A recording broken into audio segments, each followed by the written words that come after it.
नमस्कार, मैं हूं जगदीश सिंह। एक बार आपका फिर से स्वागत है।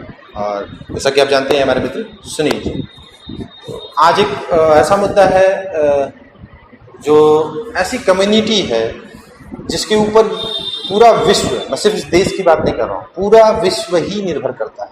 जस्ट बिकॉज कि they provide us the basic thing जिसके ऊपर किसी भी व्यक्ति का, जानवर का, हर एक का मतलब जीवन डिपेंड करता है। ठीक है, आप एक बार तर्क दे सकते हैं कि जानवर तो घास फूस खा सकते हैं, ठीक है, मान सकते हैं, बट आज के परिवेश में बहुत सारे ऐसे पेट्स भी हैं जो हम पालते हैं, पोषण करते हैं या व्यवसाय करते हैं, दूध का उत्पादन करते हैं। उनको भी हम उन चीज़ों को कराने के लिए हमें उनको भोजन प्रदान करना पड़ता है। और वो भोजन प्रदान करने वाली जो कम्युनिटी है, जो एक विशेष वर्ग है, उसका नाम है किसान। तो किसान इतनी समस्या में था पहले से भी, अभी भी है। वो कभी समस्या से उबर ही नहीं पाता है। फिलहाल तो हम अपने देश की ही बात करेंगे क्योंकि हम इसी देश से संबंध रखते हैं और यहीं पे समस्याओं को देख पा रहे हैं। तो ये कम्युनिटी के बारे में मैं बात कर रहा हूँ, आपको इससे परिचित हो ही गए होंगे कि मैं किसान की सर बात कर रहा हूँ। तो वो बहुत समस्या में है। तो ये बताएंगे कि आपको क्या लगता है कि ऐसा क्यों होता है? देखिए, किसान की अपने देश में, हाँ जी, किसान की जो सबसे बड़ी समस्या है वो है मौसम आधारित खेती। जी, स्वाभाविक। हमारे यहाँ क्या है कि किसान जो है वो पूरी तरीके से मौसम के ऊपर निर्भर करता है। बहुत सी ऐसी योजनाएं चलाई गई किसानों के लिए। हरित क्रांति लाई गई जी, श्वेत क्रांति लाई गई, सिल्वर रिवॉल्यूशन लाया गया, व्हाइट रिवॉल्यूशन, ग्रीन रिवॉल्यूशन लाया गया, जिससे काफी सुधार तो हुआ। हाँ। लेकिन अभी भी बहुत सी ऐसी समस्याएं हैं जिनका सुधार होना बहुत जरूरी है। दूसरे देशों में और अपने देश में जो खेती को लेकर के जो कॉन्सेप्ट है वो दो मेन डिफरेंसेस हैं। पहला तो ये कि दूसरे देशों में मौसम आधारित खेती नहीं होती जितनी अपने यहाँ है, यानी मौसम के ऊपर हम ज़्यादा डिपेंडेंट होते हैं। हाँ जी। दूसरी जो है वो लार्ज स्केल फार्मिंग। हाँ। अपने यहाँ क्या है कि किसान के पास जितना खेत है उसी को वो बोता है जी, और वो अपनी आजीविका के लिए बोता है, बिजनेस पर्पज से नहीं बोता। हाँ। अगर थोड़ी बहुत अनाज की उत्पत्ति ज्यादा हो गई तो वो उसको मार्केट में बेच लेता है, सेल कर लेता है, लेकिन बिजनेस पर्पज से वो खेती नहीं करता है।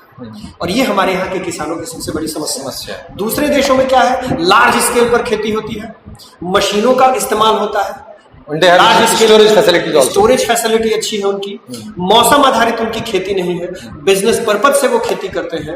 दैट्स वाई उनके जो किसान हैं वो ज्यादा इंडिपेंडेंट है अपने देश के किसानों की अपेक्षा। अपने देश के किसानों में हर साल कुछ न कुछ ऐसी खबरें आती हैं कि आज इस राज्य के फला किसान ने आत्महत्या कर ली क्योंकि वह कर्ज में डूबा हुआ था। तो हमारी जो नीतियां हैं सरकारों की और जो प्रकृति का एक कहर है, इन दोनों वजहों से किसान हमेशा से पिसता आया है। और हम एक चीज और मजे की बात है कि किसान से जो सामान हम 10 रुपए में खरीदते हैं, किसान दोबारा जब हमसे वही सामान खरीदता है तो उसको अधिक कीमत में खरीदना पड़ता है जी, जो एक बड़ी ही विडंबना वाली स्थिति है। वो मार्केट में सब कुछ घूम के ठीक है। तो यहाँ पर बीच में आपको रोक रहा हूँ इसलिए क्योंकि सर मैं ये कह रहा हूँ कि undoubtedly our farmers has increase their capability in production में किया है उन्होंने, जिसके लिए बहुत सारी योजनाएं चलाई गई थी, जिसके आधार पर उन्होंने प्रोडक्शन तो बढ़ाया है। बेसिक प्रॉब्लम इज दैट कि उस प्रोडक्शन का वो करेंगे क्या अगर उनको कुछ उसका रिटर्न नहीं मिल रहा है, उसको माया जाल में फंसा दिया जा रहा है, मार्केट के जाल में, just because they are not trained in marketing skills. तो उसमें आज की स्थिति ये है कि कोई किसान, कोई भी व्यक्ति जिसके पास खेत है वो अपनी खेती करना ही नहीं चाहता है। वो निश्चित तौर पर किसी दूसरे के सिर पर दे करके और अपनी जिम्मेदारी से बचना चाहता है, किसी छोटी मोटी नौकरी में करना पसंद कर रहे हैं। वो 5,000 की महीने की नौकरी करने को तैयार है, लेकिन खेती करके लाखों रुपए कमाने के लिए तैयार नहीं है, क्योंकि मेन समस्या वही है, सेलिंग की, मार्केट में भेजने की, मार्केट में बेचेंगे, कहाँ रखेंगे, क्या करेंगे, स्टोरेज का क्या होगा। अच्छा, जो लागत है खेती के ऊपर हमारे देश में वो भी कहीं अधिक है। लागत जो है वो उसकी इनकम से कहीं ज्यादा पड़ जाती है, इसलिए भी किसान सोचता है कि खेती करने में कोई लाभ नहीं है। वो पलायन करता है, माइग्रेट करता है बड़ी वो सिटीज में, ताकि वहां जाकर के कुछ कारखाने में काम कर रहे हैं। उस सिचुएशन को हमने अभी देखा, मुंबई से जब पलायन हो रहा था, लोग अपने गाँव को आ रहे थे, वो सारे किसान ही वर्ग के लोग थे। ठीक है, ये बात तो हो गई। अब पास्ट की सिचुएशन हमने देखी, पास्ट में ठीक है प्रोडक्शन भी नहीं होता था मौसम का कहर तब भी था, अब भी है, लेकिन उससे थोड़ा उभरे हैं, कुछ सिस्टम में उभरे हैं हम, कुछ टेक्नोलॉजी हमने अपनाई है जिसकी वजह से प्रोडक्शन हमने इंक्रीज किया है। बिल्कुल, और आत्मनिर्भर है। आत्मनिर्भर जिस समय हम देश आजाद हुआ था उस समय हमको अनाज खरीदना पड़ा था दूसरे देशों से, हाँ। लेकिन आज हम दूसरे देशों को अनाज की सप्लाई करते हैं, जो इंडिकेट करता है कि जो योजनाएं बनाई गई उन्होंने काम किया है और उत्पादन हमारा बढ़ा है। तो मुद्दा ये है, परेशानी ये है कि जो इसका असली लाभार्थी होना चाहिए वो उसको लाभ नहीं मिल रहा है, वो थर्ड पार्टी लाभ ले रही है। बड़े बड़े जो उद्योगपति हैं वो लाभ ले रहे हैं, कैसे ले रहे हैं वो बाद में देखेंगे।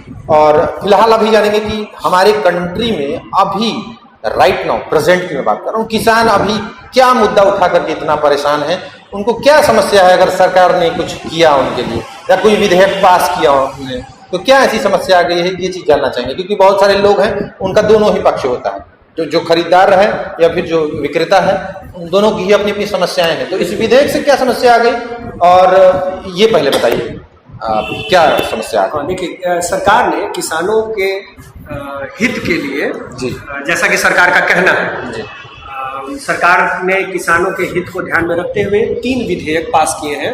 राष्ट्रपति के सिग्नेचर के बाद उसे कानून का दर्जा भी दिया जा चुका है। अच्छा, पहला है आपका कृषक उत्पाद व्यापार विधेयक। ये विधेयक कहता है कि अब किसानों को किसी राज्य के पास जो मंडियां होती हैं जहां किसान अपना फसल बेचा करता था, अब वहां बेचने की आवश्यकता नहीं है। अपनी कीमत के लिए वह किसी दूसरे राज्य के खुले बाजार में भी अपनी फसल को बेच सकता है। सरकार का तर्क ये है कि इससे एक खुला बाजार मिलेगा किसानों को, और इस वजह से वो अपनी फसल की अच्छी कीमत लगा पाएगा और उसे ऊंची कीमत पर बेच पाएगा जैसा वो चाहता है। रोकना चाहूंगा यहाँ पर सर, समझ गया मैं, इस विधेयक का मतलब समझा मैं, और जहाँ तक हो सकता है कि पब्लिक तक भी ये बात समझ में आई हो। इस पर मैं ये प्रश्न करना चाहूंगा, हो सकता है किसान का विरोध सही है अपनी जगह पर, क्योंकि मैं तो एक आपसे प्रश्न कर रहा हूँ, तो इसमें क्या समस्या है कि अगर मेरे पास कोई अपनी वस्तु है, मैं एक किसान हूँ, मैंने सपोज कि ये 50 किलो चावल उगाया, वो चावल पहले मार्केट में 20 रुपए का किसान बेचता था, ठीक है, होलसेल में या जैसे भी बेचता था। अब किसान के पास एक ऑप्शन है कि वो अपना प्रोडक्ट 20 नहीं 25 में बेचे, जिसको मन उसको बेचे। ये एक मैं बेसिक जनता के हिसाब से पूछ रहा हूँ, तो इसमें क्या समस्या आ गई इस विधेयक के अनुसार? चलिए ये एक्सप्लेनेशन। पॉलिटिकल पार्टीज का जी मेन फंडा ये है इस विधेयक को लेकर, जी जी, कि अगर किसान को हमने स्वतंत्रता दी और वो मार्केट में अपनी फसल को ले जाके बेचना शुरू करता है जी, तो पहला जो किसानों की फसल खरीदने के लिए सरकार की मंडियां बनी हुई है वहां किसान नहीं पहुंचेगा, और जब वो किसान वहां पहुंचता था तो सेस और टैक्स देता था जी, जिससे राज्य सरकार का खजाना बढ़ता, रेवेन्यू में इजाफा होता था। जब किसान वहां पहुंचेगा ही नहीं तो रेवेन्यू खत्म हो जाएगी वहां से, सही, तो सरकार के जो खजाना है उसके ऊपर असर पड़ेगा। धीरे धीरे क्या होगा कि जो मंडियां बनाई गई है किसान का वहां पहुंचना धीरे धीरे कम होता चला जाएगा। अच्छा, यहाँ पर बीच में फिर रोकना चाहूंगा, यहाँ पे एक और समस्या उत्पन्न हो जाएगी। ये समस्या मुझे अभी एहसास हुई, सरकार तो रेवेन्यू छोड़ने वाली नहीं।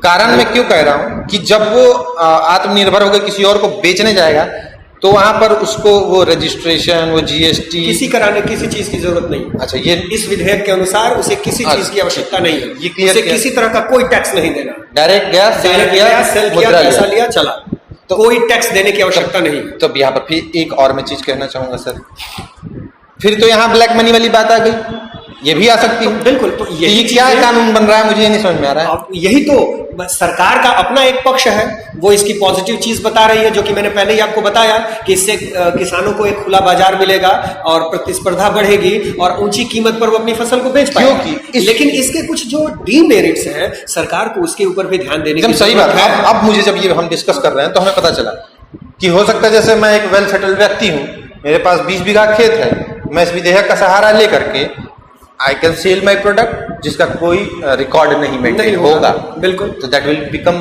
अ ब्लैक मनी। बिल्कुल हो सकता है। चलिए, एक तो नेगेटिव पॉइंट, ये तो एक ब्लैक मार्केटिंग का भी ये हो जाएगा। जो खरीदार होगा, हाँ जी, वो छोटे जो किसान होंगे उनको दबाएगा और अपनी मन माफिक फसल खरीदने के लिए दबाव बना सकता है। अवश्य। तुम्हारे अनाज की क्वालिटी अच्छी नहीं है, दूसरी तरफ सरकार खरीद नहीं रही है उनके अनाजों को। ऐसा नहीं कहा कि सरकार ने कि मैं खरीदूंगा नहीं, बट लेकिन रिस्ट्रिक्शन नहीं रहेगा। तो जब बाजार खुला हुआ है तो किसान जाहिर सी बात है कि खुले मार्केट में भी जाएगा। जब यह विधेयक नहीं है, ठीक, मैं इसकी नेगेटिव चीज बता रहा हूं, जब यह विधेयक नहीं था तब किसानों को मंडी में जाकर के अपनी फसल बेचने के लिए नाको चने चबाने पड़ते थे, तब की बात। अब अगर यह विधेयक आ गया और मार्केट में खुला छोड़ दिया गया उनको, तो वो जाएगा ही नहीं किसान उस मंडी में। तो धीरे धीरे क्या होगा, इन मंडियों का अस्तित्व तो समाप्त होता चला जाएगा और सरकार की एक रेवेन्यू का जो माध्यम था वो माध्यम धीरे धीरे खत्म हो जाएगा। वो भी खत्म हो जाएगा और वहां से रिकॉर्ड अगर वो चला भी जाता है किसी तरीके से ओपन मार्केट में, तो उसका कोई रिकॉर्ड डेवलप नहीं होने वाला है। बिल्कुल ठीक है। दूसरा विधेयक ऐसा क्या था जिस पर ऊपर आपत्ति किसानों ने जताई? जी, दूसरा जो विधेयक है वो है कृषक अनुबंध विधेयक। इसके अंतर्गत किसानों को ये छूट दी गई है कि फसल उत्पादन से पहले ही वो किसी प्रोसेसर से, कृषि फर्म से, बड़ी कंपनियों से, रिटेलर से एग्रीमेंट कर सकता है जी और फसल की कीमत पहले ही तय कर सकता है। मतलब फसल होने से पहले ही वो फसल की तय कीमत के अनुसार एग्रीमेंट कर सकता है और फसल उत्पादन के बाद अगर वह अच्छी होती है तो, बुरी होती है तो एग्रीमेंट के अनुसार जितना पैसा उसका बनता है वो पैसा वो ले सकता है, लेकर के वो बायर उसको आगे जैसे भी जो करना चाहिए वो टोटली डिपेंडिंग अपॉन बायर। ठीक। अब इसमें ये तो पॉजिटिव चीज हो गई कि किसानों को, और अच्छी चीज है कि अगर उसकी फसल खराब हो रही है अभी उसको मुद्रा मिल रही है उसको, तो ये किसानों के लिए तो बड़ी अच्छी चीज है। लेकिन जो इसका नेगेटिव पार्ट है वो ये है कि जो जितनी भी कंपनियां हैं उन कंपनियों के अधीन आ जाएगा किसान। उनका एक छत्र राज्य होगा। ऐसी कंपनियां, ऐसे प्रोसेसर्स, ऐसे फर्म्स, ऐसे कृषि फर्म्स जो चाहते हैं कि वो कृषि के अंदर हस्तक्षेप करें, उनके लिए एक खुला मार्केट हो जाएगा। वो तुरंत किसानों को प्रभावित करना शुरू करेंगे और हो सकता है कि उनको अपनी मर्जी के अनुसार फसल उगाने के लिए बाध्य करें, जैसे पुराने समय में होता था। इस पुराने समय में होता था जमींदारी प्रथा टाइप की, उस टाइप की खेती के लिए उनको विवश किया जा सकता है। हालांकि ये अभी भविष्य के गर्भ में है कि इसके कितने नेगेटिव्स आएंगे, लेकिन पहला जो हमारा एक स्टार्टिंग व्यू है वो यही है कि इससे किसानों के ऊपर कंपनियों का एक दबाव बढ़ेगा और उस दबाव की वजह से हो सकता है किसान स्वतंत्र महसूस ना करें। ठीक है। इस पर तर्क ये भी दिया जा सकता है कि हम सब क्यों इतना नकारात्मकता एक तरफ सोच रहे हैं, ये एक तर्क हो सकता है। हाँ, बिल्कुल। किसानों का अपना एक व्यू पॉइंट हो सकता है जिसकी वजह से, और सही भी हो सकता है, गलत भी हो सकता है, क्योंकि ये दोनों ही परिणाम देखने के बाद लेकिन ऐसा नहीं है कि अगर हम परिणाम देखें उसके बाद हम चेतें। ये हो सकता है सरकार को चाहिए कि किसानों से भी बात करे, हाँ, जो विपक्षी दल है उनकी भी बात को सुने और दोनों मिल करके और किसानों के हित के लिए काम करें। यहाँ पॉलिटिक्स ना हो, क्योंकि कहीं ना कहीं इसमें एक पॉलिटिकल पर्सन भी थी, हाँ, सत्ता दल की, जिन्होंने किसानों के बिल्कुल अगर सरकार की नीति इतनी अच्छी थी तो फिर जो उसके सहयोगी हैं वही उनसे नाराज क्यों चल रहे हैं? उन्होंने पर अपने सहयोगियों के उन विचारों को भी वो नजरअंदाज न करें और पॉलिटिक्स को साइड रख करके, राजनीति को साइड रख करके किसानों के हित के लिए काम करें। ठीक है। कहीं ना कहीं विरोध है। तो अब एक और विधेयक आखिरी है जो उसके बारे में बात कर लेंगे कि आवश्यक वस्तु संशोधन विधेयक। हाँ, तो इसके अंतर्गत सरकार ने ये कहा है कि